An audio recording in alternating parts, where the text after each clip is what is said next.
अदब से बात कीजिए। ये कोई बाई का कोठा नहीं, गांव की पंचायत है।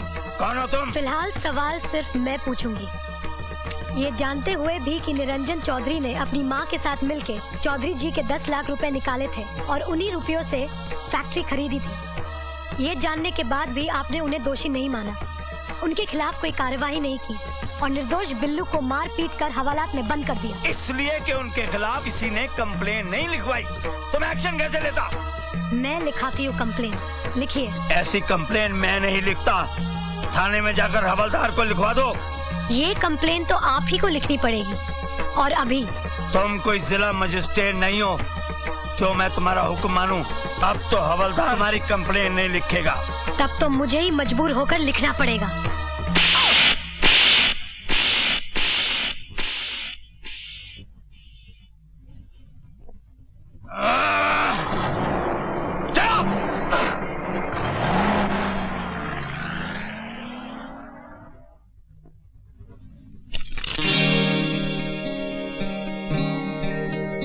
You are under arrest. गांव वालों का प्रेशर है, एक दिन के लिए आपको गिरफ्तार करना ही पड़ेगा।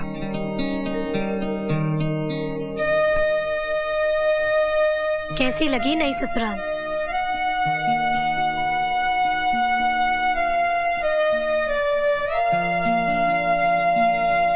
सिगरेट जला लीजिए, थोड़ी शांति मिल जाएगी। निरंजन बाबू, आपने जो आग लगाई है वो फूंक मारने से नहीं बुझने वाली। बोल ले जो बोलना है। आज तेरा वक्त है, कल मेरा वक्त भी आएगा। वक्त आएगा? आप तो कहते थे कि वक्त आता नहीं, लाया जाता है। लगता है अंदर से बहुत टूट गए हैं छोटे चौधरी। चाहे जितना भी टूट जाऊं, जमानत पर तो छूट ही जाऊंगा। फिर ऐसी आग लगाऊंगा जिसे बुझाकर मुझे जरूर शांति मिलेगी। एक बात याद रखिए छोटे चौधरी, जिंदगी का खेल जल्दबाजी से नहीं खेला जाता। जो खेलते हैं वो अनाड़ी होते हैं और जो अनाड़ी होते हैं वो अपने ही पाँव में कुल्हाड़ी मार लेते हैं। क्या पानी लाऊं आपके लिए एक गिलास? शराब। अरे आग लगे उस इंस्पेक्टर को, मेरे बेटे से पैसे भी खा लिए और उसे गिरफ्तार भी कर लिया। भगवान करे मरने के बाद उसके मुंह में आग देने वाला कोई ना हो। उसकी लाश को चील कौवे कुत्ते नोच नोच के खा जाए, खच खच कीड़े लगे उसको। अरे घबरा मत भाग्यवान, सब ठीक हो जाएगा। अरे क्या ठीक होगा खाक? सामने उस मनूस का चेहरा जो नजर आ गया। अरे सब इसी का किया कराया है। इंस्पेक्टर के अंदर इसी ने जहर भरा होगा। जहर तो नागिन के पास होता है, हम इंसानों के पास तो सिर्फ आंसू हुआ करते हैं। कमीनी, बाल्टी भी खा।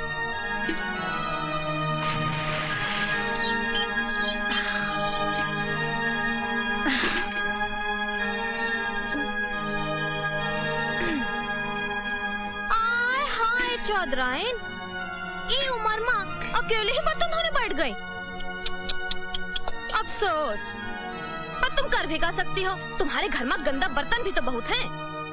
एक बात कहते हैं चौधराइन, वैसे अपना काम खुद ही कर लेना चाहिए। अपना काम करने से क्या होवत है, सेहत भी अच्छी रहती है और रात को नींद भी बड़ी बढ़िया आती है ना चौधराइन? अच्छा अब चलते हैं। ससुरी खुदरी की।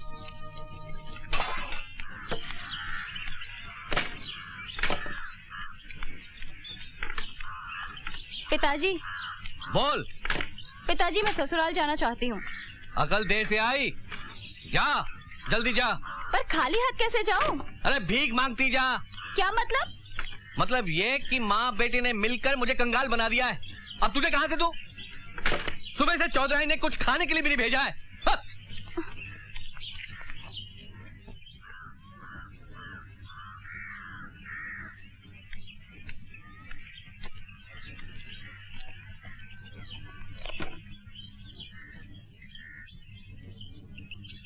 ये लो सेठ जी खीर।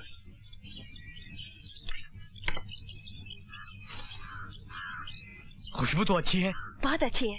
ये ले। लो पिताजी।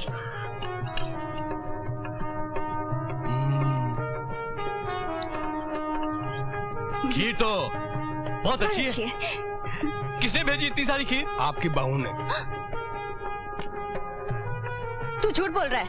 वो क्या है कि बहुरानी दूध खरीद कर बोली कि बनने में इसकी खीर बना दो, लेकिन एक कुत्ता न जाने कहां से आकर टांग उठाकर उसमें पेशाब कर दिया।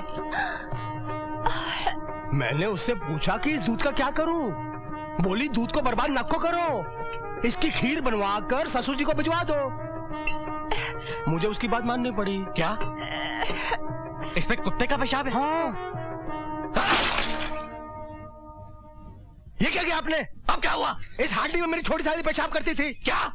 निकल जा मेरी दुकान से। हट हट हट।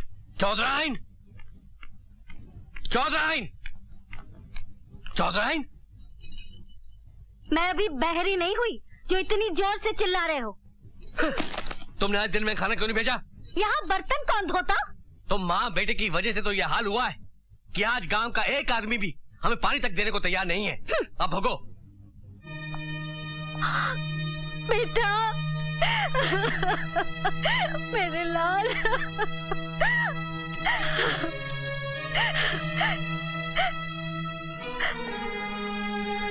तू यहाँ नहीं था ना? क्या बताऊं, ये पूजा ने गांव वालों के साथ मिलकर हमें कितना सताया। चुप रहो। नहीं, मैं चुप नहीं रहूंगी। मैं तुम्हारी तरह थोड़ी हूँ कि कुत्ते के पेशाब वाला खीर मजे से खा गए और चुप रह गए। और ये कौन से तीर्थ यात्रा से आया है, जेल से आ रहा है? अरे तो इसमें मेरे बेटे का क्या दोष है? जो भी हुआ सब इसी के कर्मों का फल है। बाबूजी, दूसरे की बहन पर ना तो जुल्म करता और ना भगवान तेरी बहन को विधवा बनाता। बाबूजी, तूने एक बाप होकर बच्चे को पेट के अंदर ही मार दिया था। ये उसी पाप का फल है कि तेरे सामने तेरी बहन का बच्चा जिंदगी भर अपने बाप के लिए तड़पेगा। बाबूजी!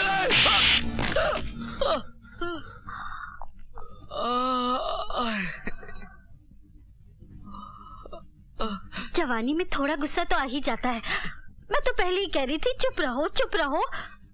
ये तुमने कब कहा था? ठीक है, नहीं कहा था तो आपको तो चुप रहना चाहिए था। उठो उठो, काम ही ऐसा करते हो कि कुत्ता भी मुंह चाट ले। बाबूजी, बाप के साथ बड़ी हमदर्दी जता रही है। दिन में जब खाना पकाने और बर्तन धोने के लिए मैं तुझे ढूंढ रही थी, उस वक्त कहाँ गई थी मटर गश्ती करने? माँ मैं मुन्ने को दूध पिला रही थी। झूठ बोलती है तू तो शुरू से ही कामचोर है। अब तक घर के कामों में तुम्हारा हाथ कौन बटाती रही? तू बटाती रही? चुप हो जा चौधराइन। अरे ये क्या मेरा हाथ बटाएगी? शादी के बाद ये बोझ बनी रही मुझ पर। यहाँ पड़ी पड़ी खटमल की तरह खून चूसती रहती है और क्या करती है? माँ तुम ये भूल गई कि मेरे पति ने इस घर के लिए अपनी बलि चढ़ा दी है। अरे उस एहसान के बदले तुम लोगों को उनकी तस्वीर पर रोज माला चढ़ानी चाहिए। माला डालनी चाहिए। एक नंबर का चरसी और बदमाश था वो। मामा क्या कह रही है? सुअर की अगर बलि चढ़ जाए तो क्या उसकी गिनती हिरन में होने लगेगी? सुअर तो सुअर ही कहलाएगा। माँ, मैंने तुमको चुप रहने को कहा भी था। मेरी कौन सुनता है? काम ही ऐसा करती हो कि कुत्ता भी मुंह चाट ले।